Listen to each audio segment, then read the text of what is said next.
Hello students, आज काफ़ी दिनों बाद हमारी आपकी मुलाकात इस लेक्चर के माध्यम से हो रही है और आज हम अपनी एचएमटी की जो शुरू की थी हमने यूनिट फिन्स वाली उसको पूरा करेंगे, क्योंकि पिछले 20-25 दिनों से कुछ हेल्थ इशू के कारण मैं आपको क्लास नहीं दे पाया। लेकिन अब आप डेली बेसिस पर एक लेक्चर मेरा प्राप्त करेंगे और शुरू करते हैं आज की फिन्स की सेकंड लेक्चर के साथ।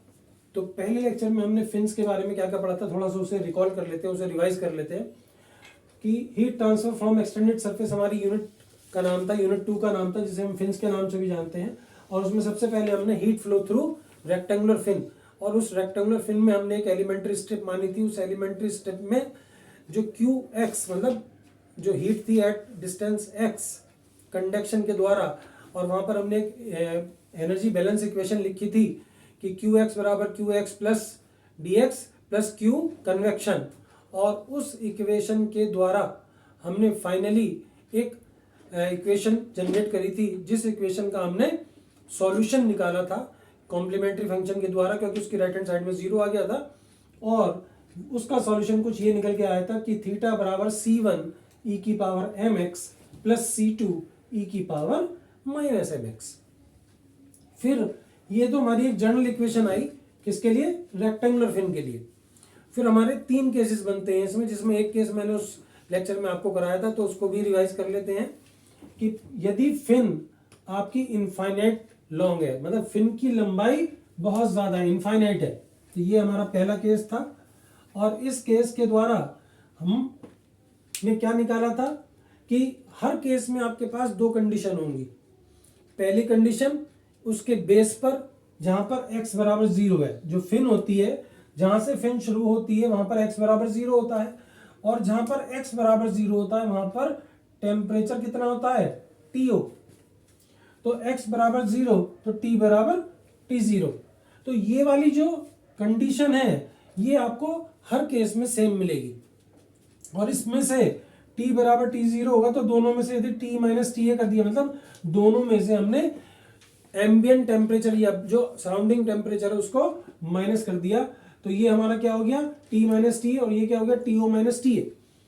और इसको क्या लिख सकते हैं हम? थीटा, और इसको क्या लिख सकते हैं? Theta naught. और यदि इस कंडीशन को यहां पर अप्लाई कर दें तो थीटा क्या हो गया?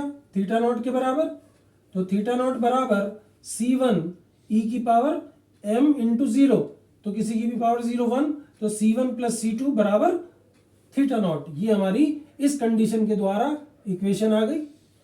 और दूसरी कंडीशन क्या थी? क्योंकि इनफाइनाइट लॉन्ग है, मतलब बहुत ज्यादा लंबी हमारी है, तो ये तो दूसरा केस है। लेकिन यदि फिन की लंबाई बहुत ज्यादा है तो एट x बराबर इंफिनिटी, क्योंकि उसकी लंबाई इंफिनिटी है, तो वहां पर टेम्परेचर किसके बराबर हो जाएगा? एम्बिएंट टेम्परेचर के बराबर, मतलब सराउंडिंग के टेम्परेचर के बराबर। तो यदि हम इसे लिखेंगे तो T माइनस TA बराबर 0 हो गया, और इसको हम क्या लिखते हैं? थीटा बराबर 0। तो यदि इस कंडीशन को आप लगाते हैं इस वाली इक्वेशन में, तो थीटा बराबर थीटा नॉट e की पावर माइनस mx। क्यों? क्योंकि जब आप इंफिनिटी रखेंगे यहां पर तो ये वाला पोर्शन 0 हो जाएगा, क्योंकि किसी की भी पावर इंफिनिटी 0 हो गया आपका, और उसके अकॉर्डिंगली आपने यहां पर C1 की वैल्यू 0 हो गई, और यदि C1 की वैल्यू 0 हो गई तो इस वाली इक्वेशन से C2 बराबर थीटा नॉट आ जाएगा।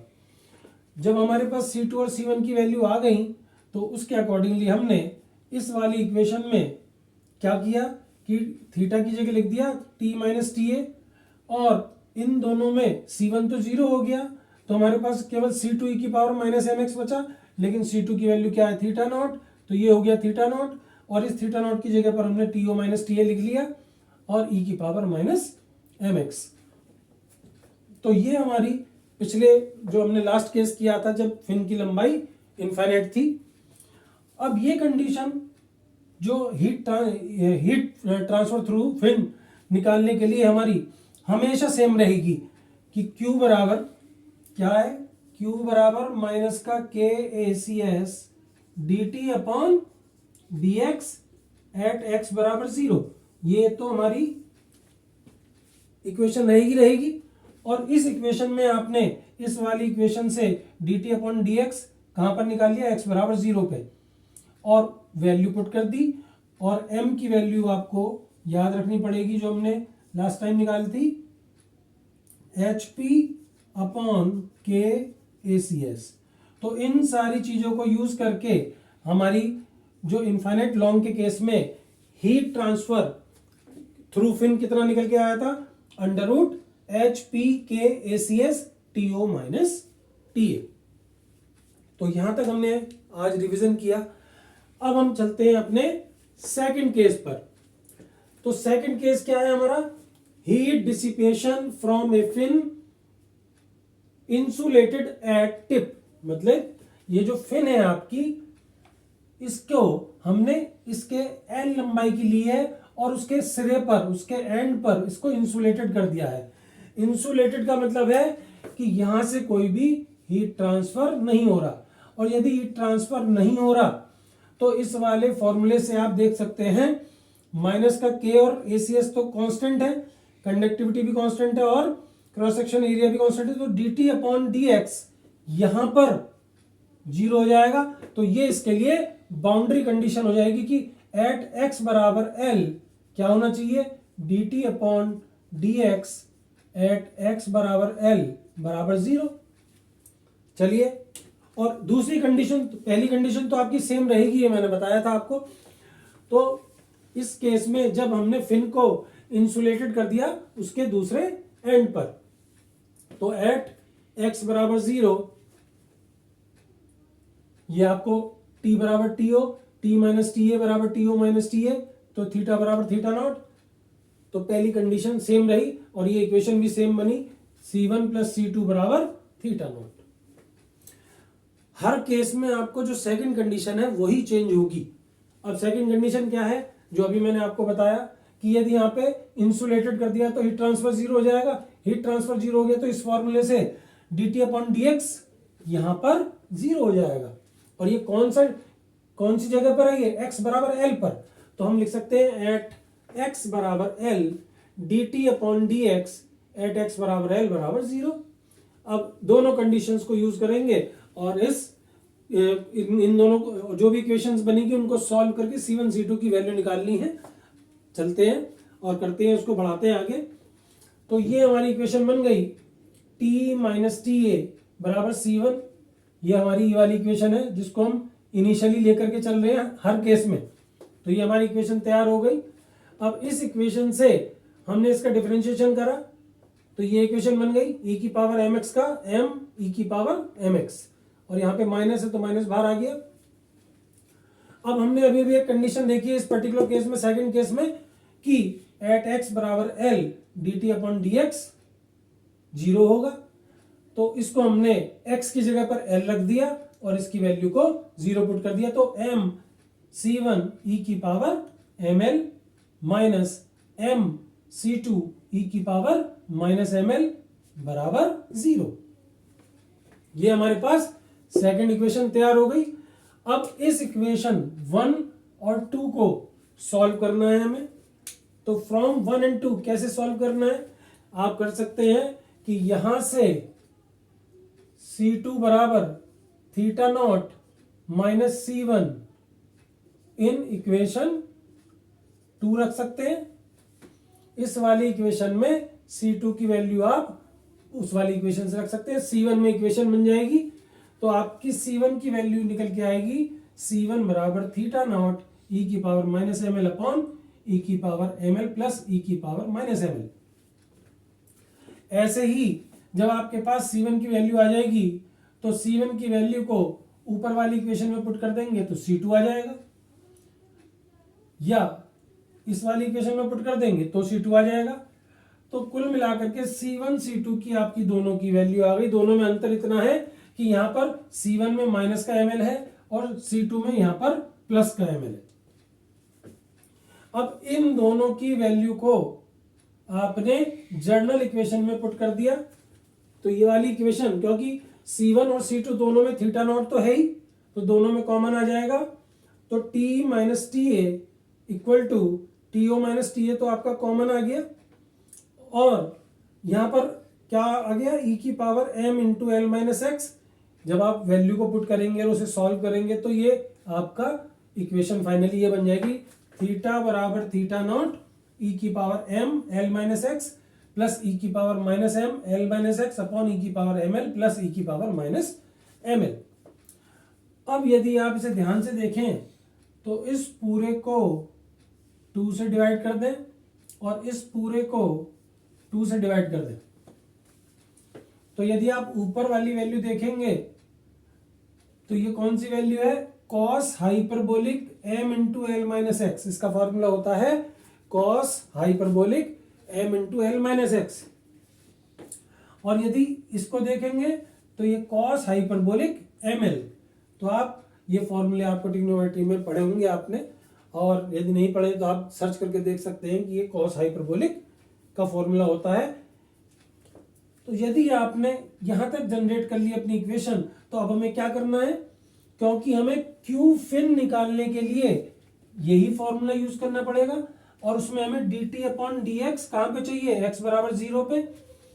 तो ये जो इक्वेशन हमारी तैयार हो गई, इस इक्वेशन का डिफरेंशिएशन कर दिया आपने एक्स के रेस्पेक्ट में, तो D T upon D X बराबर T O minus T A, और क्योंकि इसमें कहीं पर भी x नहीं है तो ये cos हाइपरबोलिक ml तो इसके नीचे आ जाएगा, क्योंकि ये वैल्यू दोनों कांस्टेंट है।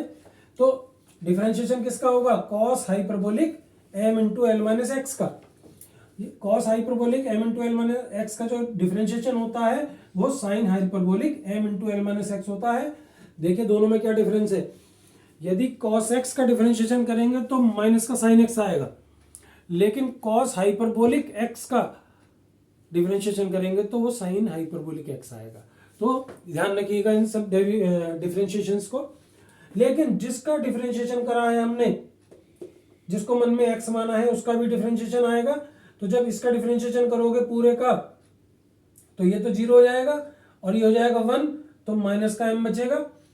इसके अकॉर्डिंगली आपने D T upon D X की वैल्यू कहां पर निकालनी है, x बराबर 0 पे। तो इस पूरी इक्वेशन में D T upon D x x बराबर 0 पुट कर दिया।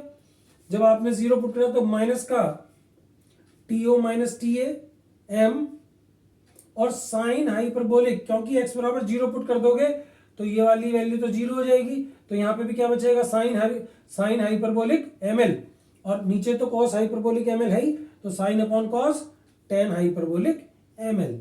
ये आपकी D T upon D X की वैल्यू आ गई आपकी एट एक्स बराबर 0। तो फिन के द्वारा जो हीट ट्रांसफर हो रहा है वो कितना हो रहा है, ये निकालने के लिए क्या करते हैं, माइनस का के A C S D T upon D X at X बराबर 0।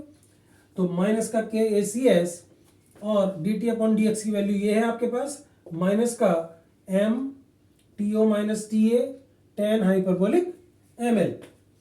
तो क्यू फिन बराबर हो गया माइनस माइनस प्लस हो गया, T O minus T A हमने यहां लिख लिया और के ए सी एस ऐसे लिख लिया, और इस m की जगह मैंने बताया कि ये आपको याद रखना पड़ेगा, m equals to under root H P upon K A C S into tan hyperbolic M L. तो यहां इसके द्वारा हमने इसको इससे कैंसिल कर दिया, तो हमारे पास क्यू फिन क्या बची, under root H P K A C S T O minus T A tan hyperbolic M L. तो दोनों में आप याद करने के लिए, क्योंकि न्यूमेरिकल भी आते हैं इन सब के ऊपर, कि इसको याद करने का क्या है, तो हमारे केस 2 बने हमारे। पहला केस कौन सा बना कि फिन जब आपकी इनफाइनाइट लॉन्ग है तो आपका फॉर्मूला ये under root H P K A C S सब में आएगा। एच क्या है, convective heat transfer coefficient, P क्या है, पेरीमीटर, के क्या है, conductivity of material of fin, ACS क्या है, क्रॉस सेक्शनल एरिया, टीओ क्या है, बेस टेम्परेचर, टीए क्या है, एयर टेम्परेचर या सराउंडिंग टेम्परेचर। तो ये जो वैल्यू है H P K A C S TO minus TA, तो ये कौन से केस में हीट ट्रांसफर निकाला था आपने, जब फिन इनफाइनाइट लॉन्ग थी। और यदि फिन इंसुलेटेड एट टिप है तो आप अपने इस फॉर्मूले को देख रहे हैं कि यहां तक का तो बिल्कुल सेम फॉर्मूला है आपका, साथ में 10 हाइपरबोलिक ml। तो स्टूडेंट्स आज के लिए इस केस के साथ इस वीडियो को हम समाप्त कर रहे हैं, और अब आपको रेगुलर बेसिस पर सबसे पहले इसी के कंटिन्यूएशन में आपको नेक्स्ट केस मिलेगा और इस यूनिट को मैं आने वाले 2 से 3 दिन के अंदर खत्म करूंगा। और साथ ही साथ आपको स्ट्रेंथ ऑफ मैट्रिक्स की भी सेकंड यूनिट की वीडियोस रेगुलर बेसिस पर मिलनी शुरू होंगी।